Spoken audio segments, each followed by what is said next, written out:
Hello friends, welcome to my new episode of my channel. আমি প্রীতিশ। আর এই ভিডিওতে আমি আপকামিং দুটো যে বাংলা ছবি আছে কালকে রিলিজ হবে সেইগুলোর অ্যাডভান্স বুকিং নিয়ে কথা বলবো। কিন্তু তার আগে একটা বিষয়ে কথা বলা আমার মনে হয় খুব জরুরি, ইভেন আপনাদেরও এই বিষয়ে কথা বলা, পোস্ট করা ভীষণ জরুরি। সেটা হচ্ছে আর.জি. কর হসপিটালে ইনসিডেন্ট। সেটা নিয়ে আলাদা করে কিছু বলার নেই, আপনারা অল্প বেশি সবাই জানেন যে আর.জি. কর হসপিটালে কী ঘটেছে। তো এই বিষয়টাকে নিয়ে আমার কি মতামত সেটা আমি বলি। আমার যে মতামত সেটা হচ্ছে, আজকে যে র্যালিটা হচ্ছে রাত্রির বেলা 11:55 দিয়ে সম্ভবত বিভিন্ন এরিয়াতে র্যালিটা হচ্ছে, তো আপনারা প্লিজ এই র্যালিতে অংশগ্রহণ করুন। আমি অন্তত বলবো এই র্যালিতে অংশগ্রহণ করুন। আর যদি তাও পসিবল না হয়, অ্যাটলিস্ট আপনার যে নিজের পার্সোনাল ফোন রয়েছে তার মধ্যে যে ফেসবুক অ্যাকাউন্ট, ইনস্টাগ্রাম অ্যাকাউন্টও রয়েছে, সোশ্যাল মিডিয়া প্ল্যাটফর্মের মাধ্যমে আপনারা এই বিষয়টাকে তুলে ধরুন, হ্যাশট্যাগ দিয়ে ট্রেন্ড বানিয়ে দিন, যাতে কোনোভাবে এই ইনসিডেন্টগুলো আর না ঘটে। ঠিক আছে, এই ইনসিডেন্টটা তো না, তাও আমাদের চোখের সামনে এসছে। এরকম অত্যন্ত গ্রাম বা মফস্বল এরিয়ায় এই ধরনের ঘটনা কিন্তু অনেক ঘটে, সেগুলো হয়তো আমাদের চোখের সামনে আসেই না, তাই জন্য আমরা সেগুলো নিয়ে কথা বলতে পারি না।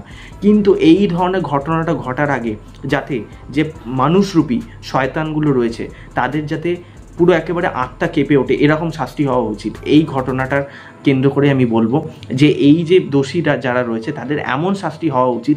এবং পাশাপাশি এটাও বলবো যে এই যে ইনসিডেন্টটা, এর আগেও ইনসিডেন্ট হয়েছে, সেগুলো নিয়ে অনেক কথা হয়েছে, 1-1.5 মাস হয়েছে, তারপরে সবাই চুপ হয়ে গেছে, অন্য টপিকে চলে গেছে। প্লিজ এইবার কিন্তু সেটা করবেন না। যতক্ষণ না জাস্টিস পাচ্ছেন ততক্ষণ কিন্তু এই জিনিসটাকে, এই ট্রেনটাকে কিন্তু চালিয়ে যেতেই হবে। আগের বছর যাদবপুরে যে ইনসিডেন্টটা ঘটলো, 1 মাস কথা হলো, তারপর সব ধামাচাপা হয়ে গেল। কি আমরা জানি যে সেই দোষীরা শাস্তি পেয়েছে কিনা প্রপারলি? তারপরে বিজয়া ওয়েব সিরিজ হলো এই র্যাগিংটাকে ইনসিডেন্ট করে, তারপর সব চুপ হয়ে গেল। আসল যারা কালপিট রয়েছে তাদের শাস্তি পাওয়াটা কতটা জরুরি এটা কিন্তু বোঝা উচিত। তাহলে কিন্তু অনেক এরকম মানে শয়তানরূপী মানুষরা কিন্তু সমাজে ঘুরে বেড়াচ্ছে, এরা আরও সাহস পেয়ে যাবে। আর যদি আপনি এই সোশ্যাল মিডিয়ায় আপনি ভাববেন যে আমি একটা পোস্ট করে কী এমন লাভ হবে, আমার পোস্টে কী এমন লাভ হবে, লোকে দেখবে কি দেখবে না, এই সেই তো 2 দিন বাদে ধামাচাপা হয়ে যাবে, এই ভেবে যদি ভাবেন একদমই আপনি ভুল ভাবছেন। আপনি যত বেশি এই বিষয়ে পোস্ট করবেন না, যত বেশি লোক পোস্ট করবে, তত বেশি সোশ্যাল মিডিয়ায় এই জিনিসটা হাইলাইট হবে, লাইমলাইটে আসবে। মিডিয়া তো টিআরপির জন্য কিছুদিন কথা বলবে, তারপর চুপ হয়ে যাবে। কিন্তু সোশ্যাল মিডিয়া যতক্ষণ আপনার হাতে রয়েছে, লাইমলাইটে অনেকক্ষণ এই জিনিসটা থাকবে, যতক্ষণ না জাস্টিস পাবে। সবাইকে বলবো প্লিজ এই জিনিসটার ওপরে কথা বলুন, এটাকে প্রোটেস্ট করুন, আর জাস্টিসটা যাতে পায়। কারণ এখনও কোনো রকম কালপিটদের ব্যাপারে আমাদের কোনো রকম শুরু হওয়া কিচ্ছু হয়নি। যে এরকম ইনফ্রাস্ট্রাকচার আমাদের ওয়েস্ট বেঙ্গল আছে সেটা তো আলাদা করে কিছু বলার নেই, কোনো রকম কিছু এখনও জাস্টিস হয়নি। এটা বিষয়ে আমি বলতে চাই যে আমাদের যারা বিশেষ করে ছেলেরা, তাদের বিষয়ে আমি বলতে চাই যে প্লিজ এবারে ফেমিনিস্ট হন, এবার ফেমিনিজম গ্রহণ করুন। কারণ ইকুয়ালিটির সময় চলে এসেছে। আজকের একটা মেয়ে শর্ট ড্রেস পরলে তাকে নিয়ে ক্রিটিসাইজ করা হচ্ছে, একটা মেয়ের অনেকগুলো ছেলে বন্ধু হলে তাকে নিয়ে ক্রিটিসাইজ করা হচ্ছে, রাত্রিবেলা কেন দেরি করে ফেলেছে এই নিয়ে কথা বলা হচ্ছে। একটা মেয়ে একটা ছেলেকে রিজেক্ট করে দিয়েছে, ছেলেটা তার মেসেঞ্জারে গিয়ে গালাগালি করছে, তাকে বডি শেমিং করছে, বিভিন্ন হয়েছে, প্রচুর মিমও এরকম বেরোচ্ছে, মেয়েদেরকে অবজেক্টিফাই করা হচ্ছে মিমসগুলোতে। এছাড়াও সিনেমাতেও আপনি দেখবেন আইটেম সংগুলো, আমি পার্টিকুলার আইটেম সঙ্গে আমি একদমই সাপোর্ট করি না। অনেকেই বলবে কেন, সেটা তো এন্টারটেনমেন্টের জন্য ঠিক আছে, কিন্তু যেভাবে সেখানে মেয়েদের বডি পার্টসকে নিয়ে অবজেক্টিফিকেশন করা হয় সেটা ভাবার মতো নয়। এটা আজীবনকাল হয়েছে এবং এখনও চলে যাচ্ছে। তো এটা ইমিডিয়েটলি বন্ধ হওয়া উচিত। আমি জানি ভিডিওটা একটু বড় হয়ে যাচ্ছে, এরপরে আমি যদিও অন্য টপিক নিয়ে কথা বলবো, তবে এইটাও এখনই বন্ধ হওয়া উচিত। এই ইনসিডেন্টটা যতক্ষণ না বন্ধ, মানে এই জাস্টিসটা যতক্ষণ না পাবে, এরা আসল দোষীরা যতক্ষণ না শাস্তি পাবে, ততক্ষণ কিন্তু এই জিনিসগুলো আর মানে আরও ভয়াবহ হবে, সামনের দিনে আরও এই জিনিসগুলো বাড়বে। প্লিজ যাতে সবাই একটু সাবধান হন। ছেলেদেরকে অ্যাটলিস্ট ছোটোবেলা থেকে, বাচ্চা ছেলেদের থেকেই বোঝান যে মেয়েদেরকে সম্মান করতে। এই জিনিসগুলো খুব প্রয়োজন। এই সেটিভ ইস্যু তৈরি হয়ে যাচ্ছে ছোটো ছোটো এনভায়রনমেন্টগুলো থেকে। এটাই বলবো। কথায় আসছে সেটা হচ্ছে কালকে রিলিজ হচ্ছে বাবলি পদাতিক। তো সেই দুটো সিনেমার বুকিং কেরাম হয়েছে সেই নিয়ে কথা বলি।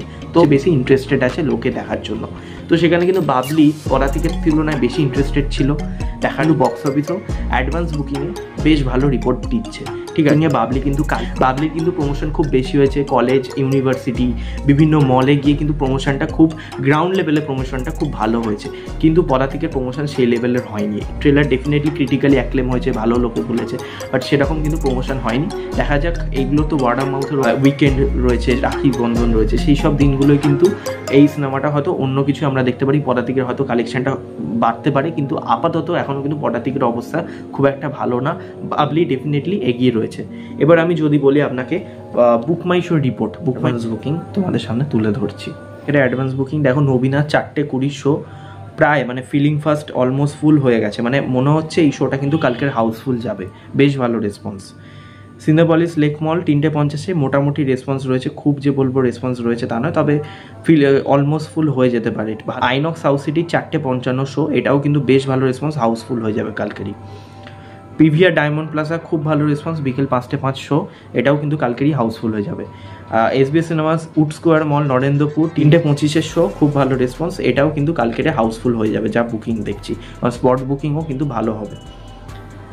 INOX city centre 2 Rajarhat 4:30 show, খুব ভালো রেসপন্স, এটাও হাউসফুল হয়ে যাওয়ারই মতন, বেশ ভালো বুকিং হয়েছে। অত্যিন্দ্র সিনেমা ব্যারাকপুর খুব ভালো বুকিং হয়েছে, এটাও হাউসফুলই হয়ে যাবে যা দেখছি। আচ্ছা, এছাড়া স্টার মলও খুব ভালো বুকিং আছে 4:30 শোতে, এটাও প্রায় হাউসফুলেরই কাছাকাছি। স্টার থিয়েটারে 6:35 শো রয়েছে, সেগুলো খুব ভালো বুকিং, এটাও সম্ভবত হাউসফুল বা অলমোস্ট ফুল হয়ে যেতে পারে, এখনও পর্যন্ত তো ফিলিং ফার্স্ট দেখাচ্ছে। তো রূপমন্দির সিনেমা বিকেল 5টা, এখানে খুব ভালো রেসপন্স দেখছি, এটাও মেবি অলমোস্ট ফুল বা হাউসফুলের কাছাকাছি। বাবলি কিন্তু বেশ ভালো অ্যাডভান্স বুকিং আছে, স্পট বুকিং পদাতিকের বেসিক্যালি আমি অ্যাডভান্স বুকিং নিয়ে কথা বলবো, যে কিরকম অ্যাডভান্স বুকিং হচ্ছে। আমি কিন্তু এটা কলকাতা দেখছি, এটা সম্পূর্ণ BookMyShow report. INOX South সিটিতে 3:45 শো আছে, মোটামুটি ভিড় হয়েছে, খুব যে অ্যাডভান্স বুকিং ভালো হয়েছে বলবো না, দেখা যাক কালকের কি হয়, কারণ স্পট বুকিংয়ের ওপরেও অনেক কিছু নির্ভর করছে। আচ্ছা, আমি যদি অশোকা সিনেমা হলের কথা বলি, আমার বাড়ির কাছে অশোকা সিনেমা হল, সেখানেও কিন্তু বেশ মোটামুটি ভিড় রয়েছে, সব জায়গাতেই মোটামুটি ভিড় রয়েছে। প্রিয়া সিনেমা হল রাসবিহারী, সেখানে হচ্ছে আসলে প্রিমিয়ার শো, ওই জন্য হাউসফুল দেখাচ্ছে। আর স্টার থিয়েটার 4:15, কমফর্টেবলি মানে যদি আমি কম্পেয়ার করি অন্যান্য জায়গা থেকে স্টার থিয়েটারের বুকিংটা বেশ ভালো রয়েছে। মাউথ ভালো হলে পরের দিকে হয়তো জাম্প নেবে, কারণ সামনের দিনেও তো অনেক বড় ফেস্টিভ রয়েছে, তারপরে নর্মাল ডেজ ইভেন উইকডেজেও কিন্তু পদাতিক ভালো চলতে পারে যদি সিনেমাটার ওয়ার্ড অফ মাউথ ভালো আসে, যেটা চান্সেস অনেক রয়েছে। তো দৃষ্টিতে আমরা বলতে পারি বাবলি কিন্তু অ্যাডভান্স বুকিংয়ে পদাতিকের থেকে অনেকটাই এগিয়ে রয়েছে, পদাতিকের অ্যাডভান্স বুকিং কিন্তু খুব একটা ভালো নয়। তো এখানেই ভিডিওটা শেষ করছি, আপনারা কোন সিনেমাটা নিয়ে এক্সাইটেড ডেফিনেটলি জানাবেন, এবং হ্যাঁ আরজি কর হসপিটালের ব্যাপারে ডেফিনেটলি আপনি কমেন্টে জানাতে পারেন আপনার কি মতামত, এবং এই বিষয়টাকে নিয়ে অনেক বেশি করে তুলে ধরুন সোশ্যাল মিডিয়া প্ল্যাটফর্মে, এবং আজকে র্যালিতে অবশ্যই যান, আমি আবারও বলছি। আর ভিডিওটা ভালো লাগলে লাইক করো, শেয়ার করো, আর সাবস্ক্রাইব করতে ভুলো না, পাশে বেল আইকনটি ক্লিক করো। নেক্সট ভিডিও দেখা হবে, টাটা, টেক কেয়ার।